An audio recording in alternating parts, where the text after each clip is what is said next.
आ गए तुम दोनों स्कूल से। हाँ दादी, पता है हमने आज क्या सीखा? क्या बच्चों? आज हमने हवा के बारे में सीखा। हवा के बगैर तो हम मर जाएंगे और हवा ना हो तो कपड़े भी नहीं सूख पाएंगे। बिल्कुल सही बच्चों। दादी, वो देखिए, आपकी चादर उड़ रही है। हम लाते हैं। ये लीजिए दादी, आपकी चादर। थैंक यू बच्चों। लगता है हवा की देवी को ये चादर पसंद आ गई। हवा की देवी भी होती है? चलो हवा की देवी की कहानी सुनाती हूँ। ये कहानी है मध्य प्रदेश के भोपाल के किसी गांव की।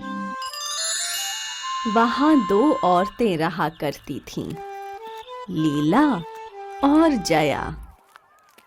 लीला गरीब थी और उसका घर भी छोटा था, और जया अमीर और बड़े घर में रहा करती थी। लेकिन फिर भी ना जाने क्यों वो लीला से जला करती थी। जया हमेशा लीला पे नजर रखा करती थी। एक दिन लीला अपने घर में कुछ कर रही थी।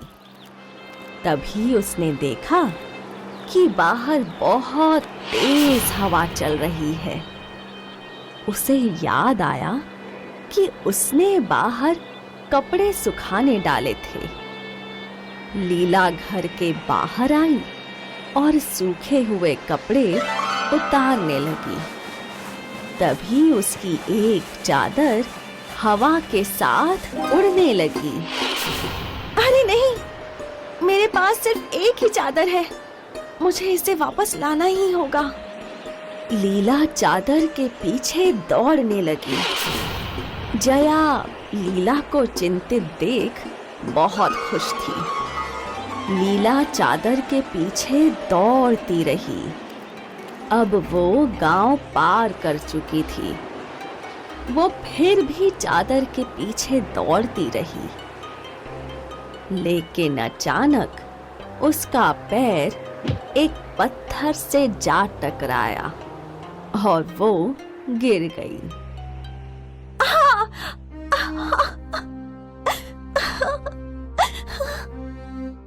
घायल लीला ने हवा की देवी को याद किया। हे हवा की देवी, मेरी मदद कीजिए, मुझे मेरी चादर लौटा दीजिए। हवा की देवी वहां प्रकट हुई। पुत्री, मैं तुम्हें तुम्हारी चादर लौटा दूंगी, लेकिन एक शर्त है। क्या शर्त? हवा की देवी ने जादू से लीला के सामने 3 अलग-अलग आकार के संदूक रख दिए। तुम्हें इन तीनों में से एक संदूक चुनना है जिसमें तुम्हें लगे कि तुम्हारी चादर हो सकती है। लीला संदूकों के पास गई और उसने सबसे बड़ा संदूक उठाया और फिर उसे जमीन पर रख दिया। फिर लीला ने दूसरा संदूक उठाया और उसे भी जमीन पर रख दिया। आखिर लीला ने सबसे छोटा संदूक उठाया। तुम इसे अपने घर ले जाओ और फिर खोलना। शुक्रिया हवा की देवी। लीला घर की ओर लौट रही थी और जया की नजर लीला के हाथों के संदूक पर थी। लीला ने घर जाकर संदूक खोला और उसके अंदर लीला की चादर और एक सोने की ईंट थी। लीला बहुत खुश हुई लेकिन जया जलन की आग में जलने लगी और फिर जया ने खुद अपने हाथों से अपनी चादर उड़ाई।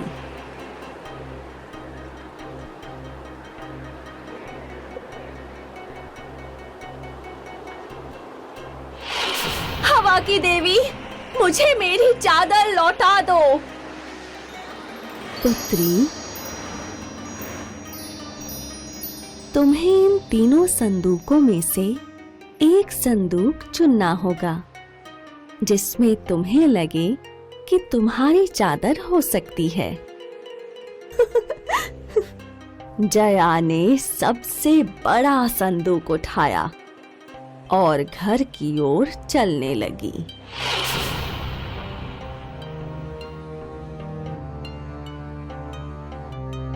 जया ने घर पहुंचकर संदूक खोला तो उसमें चादर के साथ मिट्टी की ईंट थी।